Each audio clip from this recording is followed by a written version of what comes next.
নমস্কার, আমি সিনথিয়া কবিরাজ, জিরাট কলোনি উচ্চ বিদ্যালয়ের দ্বাদশ শ্রেণীর ছাত্রী। আজকে আমি যে বিষয়টা নিয়ে কথা বলবো সেটা হলো একটি সর্ববঙ্গীয় পরীক্ষা যেটা কন্ডাক্ট করে JBNSTS অর্থাৎ Jagadish Chandra Bose National Science Talent Search Institute. এটি কলকাতা কসবায় অবস্থিত। এই ইনস্টিটিউটটি অনেক পরীক্ষাই কন্ডাক্ট করে, কিন্তু তার মধ্যে আমি আজকে যেটি বলবো সেটি হলো JTST অর্থাৎ জুনিয়র ট্যালেন্ট সার্চ টেস্ট। এই পরীক্ষাটা দিতে পারবে যারা এবার মাধ্যমিক পরীক্ষা দিল।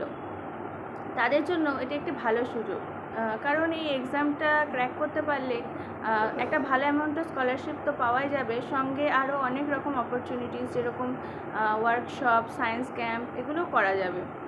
তাহলে বলা যাক যে এই পরীক্ষাটা দেওয়ার জন্য কী কী করতে হবে। প্রথমেই তো ফর্ম ফিল আপ করতে হবে। ফর্ম ফিল আপটা মোটামুটি জুন মাস নাগাদ শুরু হবে। ওদের অফিসিয়াল ওয়েবসাইটে নজর রাখলেই জানা যাবে যে কখন থেকে ফর্ম ফিল আপ শুরু হচ্ছে, কী কী করতে হবে। তো ফর্ম ফিল আপ করলে তারপরে পরীক্ষাটা হবে মোটামুটি আগস্ট মাস নাগাদ। আমাদের বেলায় তাই হয়েছিল, আগে পরে হতে পারে কিছুটা। তো ওই পরীক্ষাটা হয় 90 নাম্বারের। 18টা কোয়েশ্চেন থাকে, 5 নাম্বারে ছটা করে ভৌত বিজ্ঞান, জীবনবিজ্ঞান এবং অঙ্কের উপর। পরীক্ষার সিলেবাস বলতে এই তিনটেই, ক্লাস 10-এর ভৌত বিজ্ঞান, অঙ্ক এবং জীবনবিজ্ঞান, এই তিনটে মিলিয়ে যা টপিক আছে সেটাই এই পরীক্ষার সিলেবাস। সব বোর্ডের ক্ষেত্রেই, CBSE, ICSC, ওয়েস্ট বেঙ্গল বোর্ডের, পশ্চিমবঙ্গের সব স্কুলের ছাত্রছাত্রীরা এই পরীক্ষাটা দিতে পারবে। তো এই পরীক্ষাটা একটু স্ট্যান্ডার্ড এক্সাম, তাই জন্য এটার প্রিপারেশন ভালো করে নিতে হবে। যখন থেকে ফর্ম ফিল আপ শুরু হচ্ছে তখন থেকে যদি ভালো করে এটার প্রিপারেশন নেওয়া যায় তাহলে এটা ক্র্যাক করা যাবে। এই এক্সামটার জন্য যে সিলেবাসটা আছে তাতে যে টপিকগুলো আছে সেগুলো যদি বেসিক থেকে ক্লিয়ার থাকে তাহলে আশা করি পরীক্ষায় খুব সমস্যা হবে না। তো এই পরীক্ষাটা দুটো ধাপে হয়। একটা তো রিটেন টেস্ট, যেটা বললাম আগস্ট মাস নাগাদ হবে। ওটাই যদি সিলেক্ট হয়, অর্থাৎ এরা অনেকে পরীক্ষা দেয়, তার মধ্যে টপ কিছু পার্সেন্ট স্টুডেন্টকে এরা সিলেক্ট করে। তো তারপর যারা সিলেক্ট হলো তারা যাবে ইন্টারভিউ ফেজে, সেটা আরও 1.5 মাস পর হয়। তো সেই আমাদের বোধহয় নভেম্বর মাসে হয়েছিল। এই পরীক্ষাটায় ইন্টারভিউ পরীক্ষাটাও 15 মিনিটের হয়। ওদের বেল থাকে 15 মিনিটের জন্য ধরা বাঁধার সময়। এই সময়ের মধ্যেই তোমার ওরা প্রশ্ন জিজ্ঞাসা করবে ওই 3টে সাবজেক্টের ওপরেই, ভৌত বিজ্ঞান, জীবনবিজ্ঞান, অঙ্ক। এবার সেখানে কিন্তু প্রায়োরিটি ওয়াইজ বলতে হয়, তুমি যেই সাবজেক্টে ভালো সেটা ফার্স্ট প্রায়োরিটি, তারপর সেকেন্ড প্রায়োরিটি, তারপর থার্ড প্রায়োরিটি। সেই হিসাবে নাম্বার থাকে এবং সেই হিসাবেই তারা কোয়েশ্চেন করে।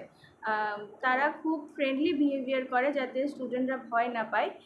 কিন্তু এখানে একটু বুদ্ধি দিয়ে যদি ইন্টারভিউটা দেওয়া যায় তবেই ভালো মতন ক্র্যাক করা যাবে।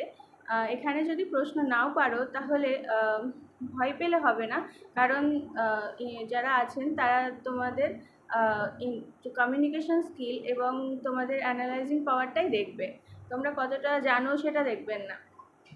তো যদি উত্তর না পারো তাহলে চেষ্টা করবে, যদি না পারো তাহলে একদম বলে দেবো যে আমি পারবো না, কোনো ভুল উত্তর দেওয়ার চেষ্টা করবে না, নাহলে সেটা নেগেটিভ মার্কিং হয়।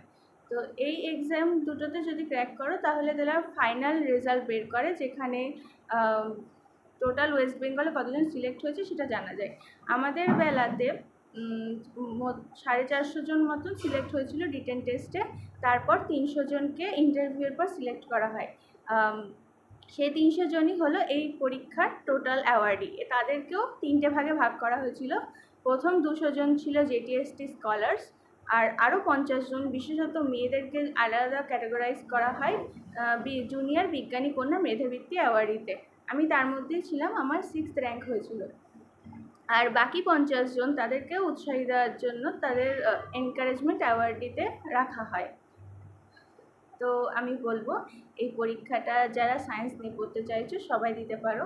একটা গুরুত্বপূর্ণ বিষয়, এই পরীক্ষাটা তারাই দিতে পারবে যারা মাধ্যমিকে 75% মিনিমাম স্কোর করেছে এবং তাদের যে 11-এর যে বিষয়গুলো নিয়ে তারা পড়ছে তাদের মধ্যে মিনিমাম 3টে সায়েন্সের বিষয় থাকতে হবে, তারাই এই পরীক্ষাটা দিতে পারবে।